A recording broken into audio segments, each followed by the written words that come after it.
अस्सलाम वालेकुम। Advance agree researches पे आज की इस वीडियो में हम डिस्कस करेंगे कि कपास के काश्तकार पानी की कमी की मौजूदा सूरत हाल जो है उसमें अपनी फसल की बेहतर अपाशी के बारे में किस तरह से बर वक्त फ़ैसला ले सकते हैं। इसी तरीके से इस वीडियो के एंड पे हम ये भी देखेंगे कि पानी अगर किसान को पूरा दस्तियाब नहीं है तो वो कैसे कम पानी के बावजूद अपनी फसल को बेहतर तरीके से संभाल सकता है।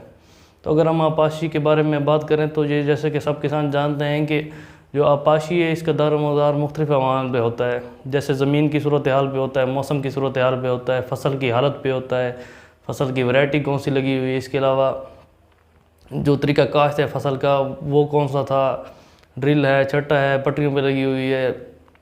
बेड पे लगी हुई है, सारी बातें जो हैं ये मैटर करती हैं और इन अवामिल की बुनियाद पे देखा जाता है कि अपाशी की ज़रूरत किस तरह से है फसल को। तो अगर हम काश्त जो स्पेशली अगर हम कपास की जो फसल है इसके रेफरेंस से बात करें तो कपास की जो फसल में पानी की अगर अलामात पे हम सबसे पहले बात करें तो पत्तों में एक नीलापन सा आ जाता है, ये नीलाट सी आ जाती है, नीलगों से हो जाते हैं जो फसल के पत्ते, वो इस बात की निशानी होते हैं कि कपास की फसल को पानी की कमी है। इसके अलावा और भी कुछ निशानियाँ जैसे जो चोटी पे अगर सफ़ेद फूल आ जाए, इस तरह तरीके से अगर जो तने का ऊपरी हिस्सा है अगर वो ज़रा तेज़ी से सुर्ख रंग की तरह हो रहा हो तो वो भी पानी की कमी का शिकार होने की निशानी है। इसके अलावा अगर जो फसल की चोटी के पत्ते हैं वो अगर ज़रा खुरदरे से हो रहे हों कपास में तो फिर ये भी पानी की कमी की निशानी है। तो इसका बेहतर हल ये है कि जो किसान है उसे अपनी जो फसल है उसकी निगरानी करनी चाहिए और एक तरीका है जिसे हम कहते हैं वाटर स्काउटिंग। तो वाटर स्काउटिंग एक ऐसा तरीका है जिसके ज़रिए काश्तकार जो हैं वो कपास की फसल में बेहतर तरीके से ये चीज़ भांप लेंगे, जान लेंगे कि उनकी फसल इस स्टेज पे पानी की कितनी कमी का शिकार है और इसको पानी की कब और कितनी ज़रूरत है। तो जो वाटर स्काउटिंग का तरीका है ये बहुत एक अच्छा तरीका है जिसको आज की इस वीडियो में हम बताएंगे, जिसकी मदद से किसान जो हैं वो अपनी कपास की फसल के बारे में बेहतर फ़ैसला ले सकेंगे कि इसको पानी की कितनी कमी है और इस स्टेज पे इसको पानी ना लगाने से कितना नुकसान हो सकता है। तो अगर वाटर स्काउटिंग के तरीके के बारे में हम बताना शुरू करें तो इसका सबसे पहला जो स्टेप है वो ये है कि आपने अपने खेत में सुबह 10 बजे के करीब किसी एक कोने की तरफ से इंटर होना है। तो जब आप खेत के किसी एक कोने में दाखिल हो जाएंगे तो उसके बाद आपने चंद कदम मज़ीद बढ़ते जाना है और थोड़ा सा खेत के अंदर तक आ जाना है। तो जब खेत के मज़ीद थोड़ा अंदर आ जाएंगे तो फिर आपने कुछ चीज़ें जो हैं वो नोट कर लेनी है। वो चीज़ें कौन कौन सी हैं, आपने तकरीबन 5-6 पौधों पे ये नोट करना है कि आया उन जो कपास के जो पौधे हैं उनके जो छतरी के नीचे वाली जो मिट्टी है उसको आपने मुट्ठी में भर लेना है और मुट्ठी खोलने पे देखना है कि उसका गोला बन गया या नहीं। तो ये आपने हमेशा याद रखना है। अगर कभी भी आप किसी पौधे के नीचे से मुट्ठी भर मिट्टी जो है वो भर लें और मुट्ठी खोलने के बाद अगर वो मिट्टी का गोला ना बन गया हो तो इसका मतलब है उसमें जो नमी की मिकदार है पूरी नहीं है। और अगर फसल के लिए मुनासिब नमी की मिकदार मौजूद होती है तो वो फिर मिट्टी लाजमी गोले की शक्ल इख्तियार कर जाती है। तो एक तो ये निशानी है कि हमारी फसल को अपाशी की ज़रूरत है या नहीं है। इसके अलावा एक और अलामा ये है कि आपने अपनी फसल जो है उसके पत्तों का जायज़ा लेना है कि उनमें कोई नीलापन सा नीलाट सी आ रही है या नहीं। इस तरीके से आपने अपनी फसल में नोट करना है कि जो चोटी के पत्ते हैं वो खुरदने हैं या नहीं। एक और बात आपने नोट करनी है घूम फिर के, वो ये देखना है कि जो आपकी एक कपास की फसल का तन्ना है उसका जो 3/4 ऊपर वाला हिस्सा है वो अगर आप उसको नोट करें तो उसमें एक सुर्खी मैल रंग नज़र आ रहा है या नहीं आ रहा।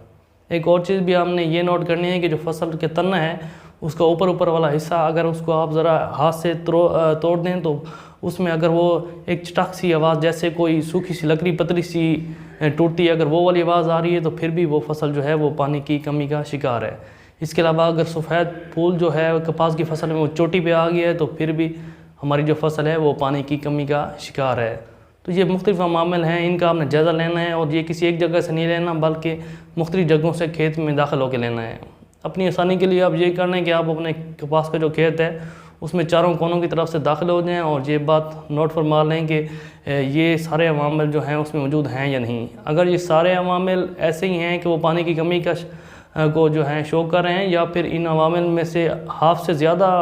अवामिल जो हैं वो मुस्बत हैं, यानी अगर ये 6 बातें आपने नोट की और इनमें से 4 भी